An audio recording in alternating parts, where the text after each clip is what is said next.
Assalamualaikum Bre, selamat datang kembali di Guru Gembul Channel. Ketika saya harus melakukan kritik terhadap satu lembaga yang mengatasnamakan Islam, maka saya tidak memusuhi Islam, tetapi saya memusuhi orang-orang jahat yang mengatasnamakan Islam. Kan ini adalah logika yang sangat sederhana dan wajar, tetapi harus saya garis bawahi karena di Indonesia ini banyak orang-orang yang menganut logika terbalik.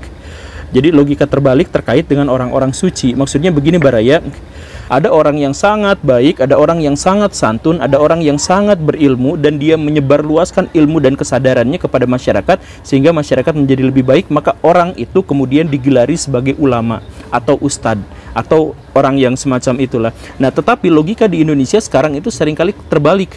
Ada orang yang mengaku dirinya ulama, mengaku dirinya ustadz atau label-label kesucian yang semacam itu, dan kemudian dia akan membenarkan tindakan apapun walaupun tindakan itu salah. Begitu. Jadi sebenarnya kan gelar ustadz atau ulama itu adalah konsekuensi dari perbuatan baiknya, bukan klaimnya. Nah, tapi di Indonesia dia mengklaim, kemudian dia membenarkan semua tindakannya, dan itu diakui oleh masyarakat. Nah, ini kan logikanya terbalik. Jadi sekarang kita akan membahas tentang MUI. Jadi ini juga harus kita menggunakan logika yang benar tadi itu. Kita akan membahas MUI di sini terkait dengan dugaan bahwa mereka selama ini melakukan pungli atau pemalakan terhadap perusahaan-perusahaan yang minta sertifikasi halal. Jadi kalau ini benar terjadi, maka ini adalah sesuatu yang sangat ironi karena ternyata selama ini diduga MUI mengeluarkan sertifikasi halal dengan cara yang sangat haram. Nah, bagaimana bisa seperti itu? Dan kita akan kaitkan ini dengan rebutan logo yang selama ini merecoki masyarakat. Bahwa logo ini dikeluarkan oleh MUI, bahwa logo ini kemudian dikeluarkan oleh Kementerian Agama, kemudian mereka berebutan terkait dengan hal itu. Kita akan sama-sama mengkajinya. Jadi ayo kita mulai.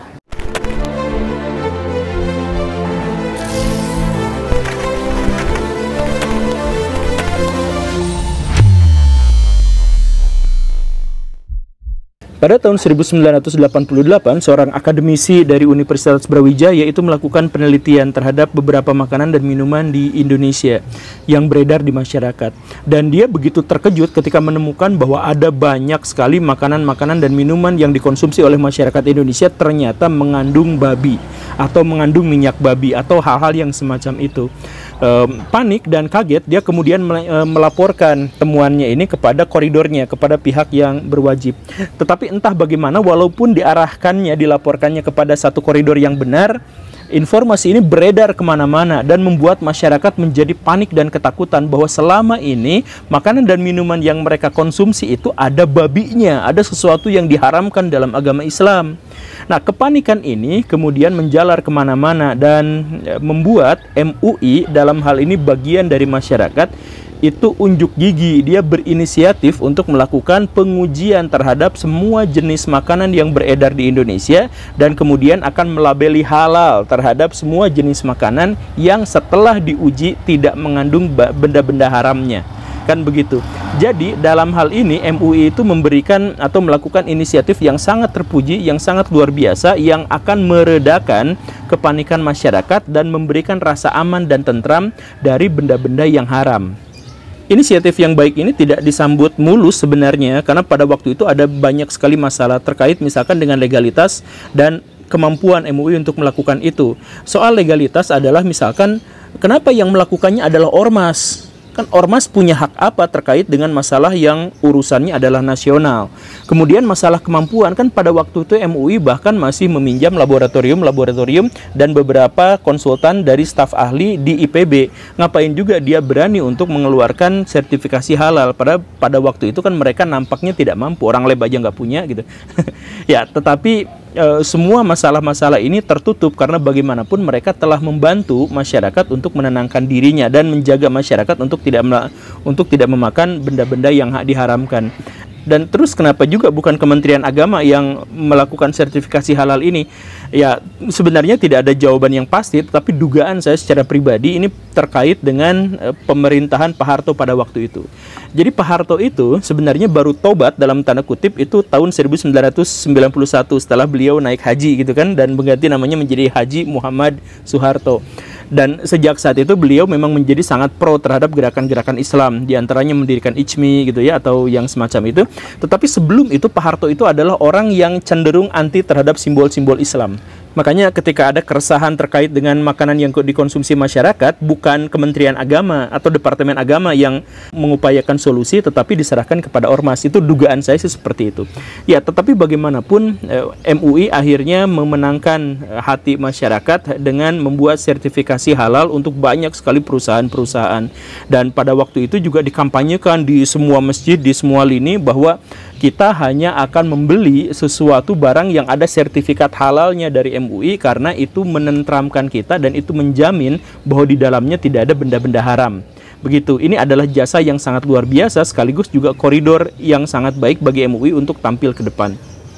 MUI sendiri baru mendapatkan legal formal itu tahun 2001, di mana Kementerian Agama pada waktu itu memberikan mandat dengan SK bahwa MUI selama ini memang berhak dan akan seterusnya berhak untuk mengeluarkan sertifikasi halal terkait dengan produk-produk yang beredar di Indonesia. Begitu. Nah, tetapi seiring berjalannya waktu, sejak ada legalitas itu, nampaknya ada beberapa hal yang janggal yang dilakukan oleh MUI. Misalkan yang pertama adalah bahwa MUI tidak mau melaporkan secara transparan keuangan yang terkait dengan sertifikasi halal itu. Jadi ini sebenarnya adalah perkiraannya. Jadi di Indonesia itu ada sekitar 20 juta pengusaha. Banyak sekali ya. Ya, pengusaha dari mulai yang sangat kecil sampai yang paling besar gitu ya.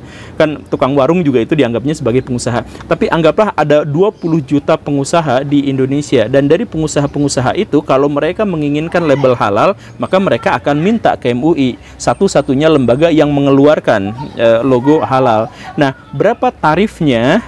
Karena MUI tidak mendapatkan anggaran dari pemerintah, maka MUI yang mengambilnya, memumutnya, yaitu sekitar 1 juta sampai 5 juta rupiah, tergantung besar kecilnya perusahaan yang dimaksud itu. Nah, itu kan berarti terkait dengan uang dan harus dilaporkan, tetapi MUI tidak mau dan menolak keras untuk melaporkan keuangan itu. Ditambah lagi ada sebuah ketentuan yang dituliskan oleh MUI sendiri bahwa kalau ada perusahaan yang minta untuk sertifikasi halal, maka dia bukan hanya harus bayar itu, tetapi juga harus mengakomodasi staf-staf ahli MUI yang mau melakukan pengujian. Misalkan perusahaan yang dimaksud itu ada di Makassar, sedangkan MUI-nya tidak ada di sana. Maka yang dilakukannya itu adalah orang-orang Makassar itu harus mendatangkan staf ahli ke Makassar, kemudian mengakomodasi hotelnya, mengakomodasi transport pulang perginya, kemudian uang sakunya, dan lain sebagainya. Nah, ini adalah masalah yang sangat besar yang harusnya dilaporkan kepada pemerintah. Tetapi MUI pada waktu itu menolak melaporkan karena alasan bahwa ini kan ormas. Uang ormas itu tidak berhak dilihat oleh pemerintah. Sebab kalau misalkan setiap ormas itu harus melaporkan keuangannya, maka Muhammadiyah, NU, Pemuda Pancasila, Briges, dan semacam itu juga harus melaporkan keuangannya kepada pemerintah. Padahal kan nggak usah, karena ini adalah uang pribadi ormas gitu. Nah, seperti itu. Tetapi juga kan tentu saja banyak kritik-kritik terkait dengan hal ini. Ini harus dilaporkan karena ini terkait dengan uang yang sangat besar. Kalau misalkan setiap satu pengusaha itu setornya sekitar 2,5 juta aja misalkan kepada MUI, kemudian ada berapa juta, maka omset MUI dalam hal ini itu mencapai ratusan triliun rupiah per 5 tahun. Kan luar biasa, ini sesuatu yang harus diaudit begitu. Nah, selain MUI menolak keras untuk diaudit, pada waktu itu MUI juga justru malah menentang pemerintah. Ketika pemerintah mengusulkan bahwa kami akan membuat sertifikasi halal yang dikeluarkan oleh Kementerian Agama, oleh pemerintah, bukan oleh ormas, itu MUI marah besar. Dia katakan bahwa halal haram itu bukan urusan pemerintah, tetapi urusan ulama. Nah, ini yang tadi di awal saya sebutkan. Ini adalah urusan ulama, bukan urusan pemerintah. Pemerintah tidak boleh dan tidak berhak ikut campur urusan halal haram yang diberlakukan untuk masyarakat secara luas. Ini logika yang aneh sih, tapi dia mengatakan seperti itu. Jadi dia menuntut bahwa yang mengeluarkan sertifikasi halal selama ini tidak boleh pemerintah, tetapi MUI saja yang merepresentasikan ulama di Indonesia. Begitu. Jadi udah mah nggak mau diaudit, kemudian justru malah melawan pemerintah agar pemerintah tidak mengeluarkan sertifikasi halal. Nah, janggal kan? Tapi bagaimanapun ini hanya sekedar spekulasi, ini hanya sekedar kabar yang tidak dapat diverifikasi gitu kan.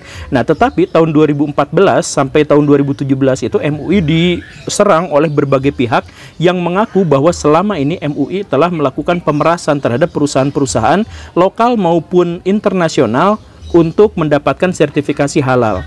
Laporan yang paling terkenal itu dimulai di Australia. Jadi di sana itu ada beberapa pengusaha Australia, pengusaha daging yang mau mengekspor daging sapinya ke Indonesia. Mereka harus lapor dulu pada MUI untuk menggarisbawahi bahwa dagingnya itu adalah benar-benar daging sapi dan halal, bukan campuran daging babi atau yang semacam itu. Nah, ketika dia meminta untuk mendaftarkan produknya ke MUI, ternyata mereka diperas. Ini pengakuan mereka ya. Mereka diperas sampai ratusan juta rupiah untuk mendapatkan sertifikasi halal. Kemudian mereka juga harus mengongkosi staf-staf MUI untuk datang ke Australia untuk mengujinya. Jadi pesawatnya harus dibayarin, hotelnya dibayarin, uang saku harus ditambahkan untuk staf-staf MUI datang ke Australia untuk memberikan label halal kepada produk-produk mereka. Dan ini harus dilakukan setahun 2 kali.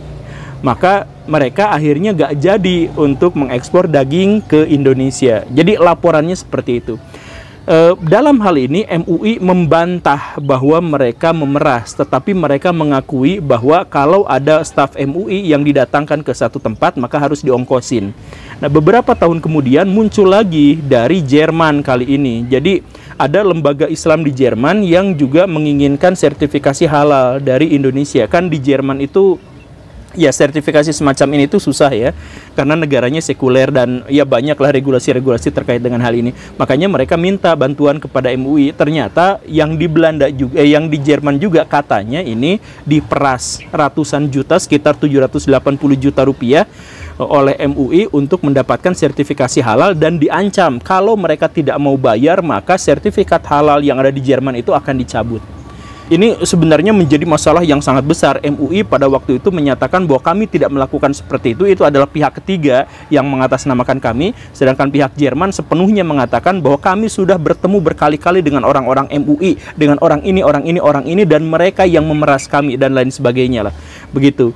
Nah, buntut dari masalah-masalah yang seperti inilah pada akhirnya yang membuat pemerintah Indonesia, dalam hal ini Kementerian Agama, berusaha untuk mengambil alih sertifikasi halal itu dari pihak MUI, bahwa selama ini biarkanlah kami sebagai pemerintah yang melakukan sertifikasi halal, karena di pemerintah kita itu kan ada Departemen Agama juga banyak ulama-ulama di situ dan dianggap mampu tentu saja untuk melakukan pengujian terhadap barang-barang yang beredar di masyarakat.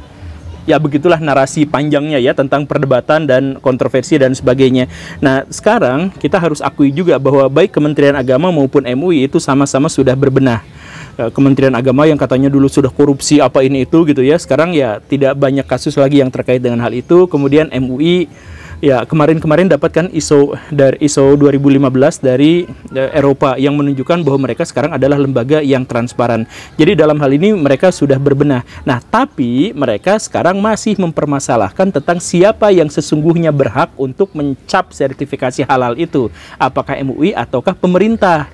Kalau pengusaha-pengusaha di Indonesia tentu semuanya pro bahwa pemerintah yang harus melakukan ini, karena kalau misalkan ormas itu kan ininya besar ya, karena tidak ditanggung oleh APBN, jadi ongkosnya besar.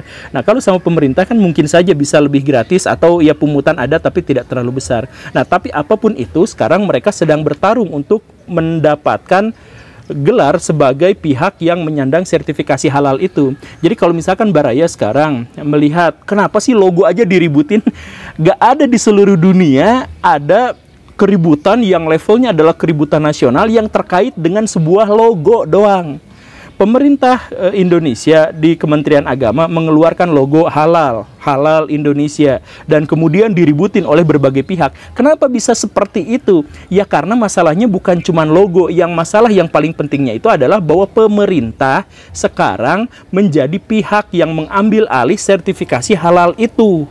Walaupun pemerintah tidak mengharamkan MUI untuk juga melakukan itu, tetapi bagaimanapun kalau pemerintah menjadi bagian yang memberikan sertifikasi halal, maka MUI-nya pasti akan tergusur. Jadi kalau analisisnya adalah analisis bisnis yang tadi ini berdasarkan prasangka dan dugaan yang menyebutkan bahwa MUI selama ini menerima ratusan triliun dari bisnis sertifikasi halal ini, maka MUI akan menjadi sangat terancam kalau ini diambil alih sama negara, karena mereka tidak akan lagi mendapatkan uang yang sangat besar dari situ. Begitu. Nah, maka ini sekali lagi saya garis bawahi bahwa ini adalah tuduhan, dugaan, bukan judgement ya, terkait dengan pihak tertentu yang disebut-sebutkan dalam video ini. Jadi kalau misalkan Baraya mau turut bantu dalam membangun sebuah klarifikasi, silakan Baraya tulis di kolom komentar tentang pengalaman Baraya terkait dengan hal ini. Apakah ada di antara Baraya yang pernah berhubungan dengan MUI, kemudian mereka melakukan pemerasan atau tidak dan sebagainya, atau bahkan mereka justru malah membantu dan sebagainya. Justru silakan saja ditulis di kolom komentar, karena saya percaya bahwa banyak sekali orang-orang di Indonesia yang memang pernah bergumul dan pernah berhubungan dengan MUI.